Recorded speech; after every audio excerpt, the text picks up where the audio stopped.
Good morning, y'all. Today is Saturday, someday of November. As usual, I'm working on my truck, kind of, sort of.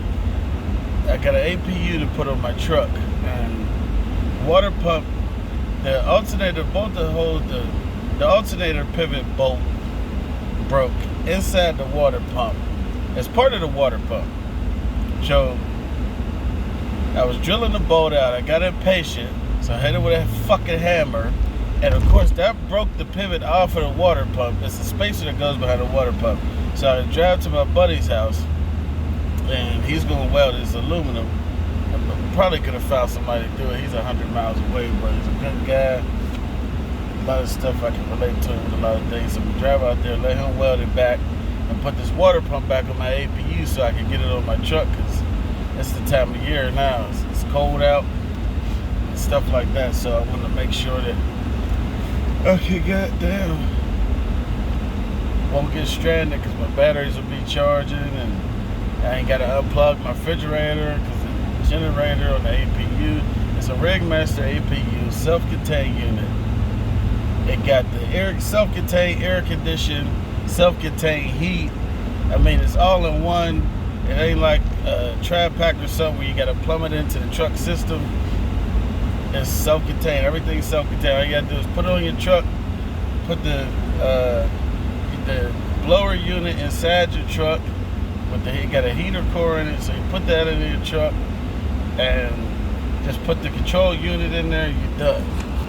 But so I'm gonna drive out there and do that. Then I gotta, and you can also, what a guy told me before I put it on, he said, plumb your APU into the main truck's heating. So I'm gonna stop at the hardware store or the parts store and get some T's so that I can plumb the APU into the main truck's heating. That will keep your truck warm at night and keep the truck cool and warm at night. Because I didn't make a video. I hooked my block. Yeah, I did. I hooked my block heater up, and I got a thing. My inverter actually charges my battery, so that's doing double duty. Once I put the APU in my car, I won't have to worry. On my truck, I won't have to worry about that. So this weekend will be a productive weekend. If hooking the heater hoses up to the APU, I'm just gonna cap them out till I get the APU on. But it's relatively short work. I got all new heater hose to go from the front of the truck to the back of the truck, because I don't want to hook the shit up and then one of the hoses blow out. So I got new hoses for that, and I'm gonna hook them up. I gotta get some more antifreeze from the Freightliner when I'm on my way back. But hopefully, to hang the APU ain't gonna take no time. The problem is I either gotta take the skirts off my truck completely, because it got a common metal stabilizing plate, I guess you could call it, a stabilizing bar that the skirts screw into, and it runs the whole length of the truck. So I took my skirt out thinking I was doing something slick, and I was going to be able to just pull my truck next to the APU and muscle it the rest of the way.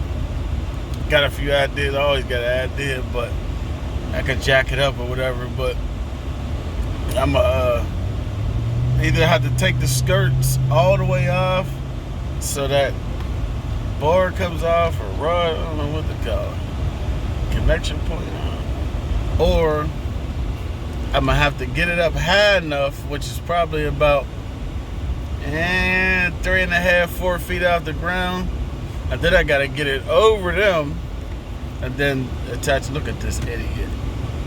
Then I gotta attach it to the frame. So I think the easiest way with me, preferably working by myself, probably is probably gonna be to take the skirts all the way off. It ain't a whole bunch of bolts, but they got these star head bolts, star head Torx heads, and they don't always want to come out.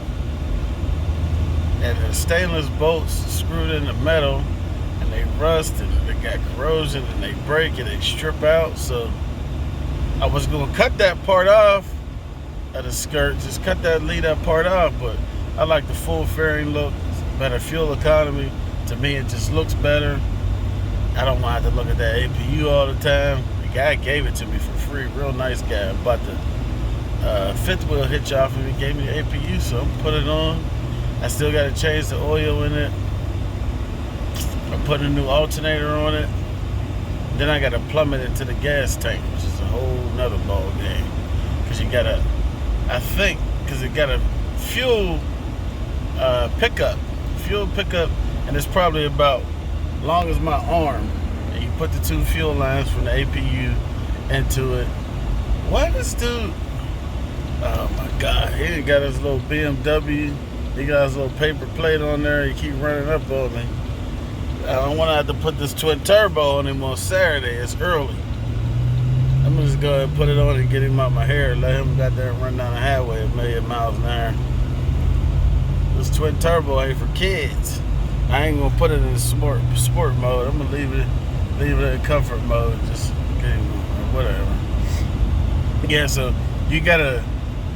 If you had a plug on the bottom of your gas tank, that would be clutch. It's not where you're supposed to put it in, but I can see it working out real well. If you could just stick it to the bottom of the tank and put an inline filter in it, so I don't think it'll pick up too much trash. Put an inline filter in it, but I don't. So I have to put it in the top of the tank in the vent, and I just filled my truck up. So we probably won't plummet today. Either that or we'll make some type of slick ass hookup where I can get fuel to it and not have to worry about it. But we'll see how it works, man. I'll make another video, man, and let y'all know and show you all the parts I use and all that stuff. Peace out.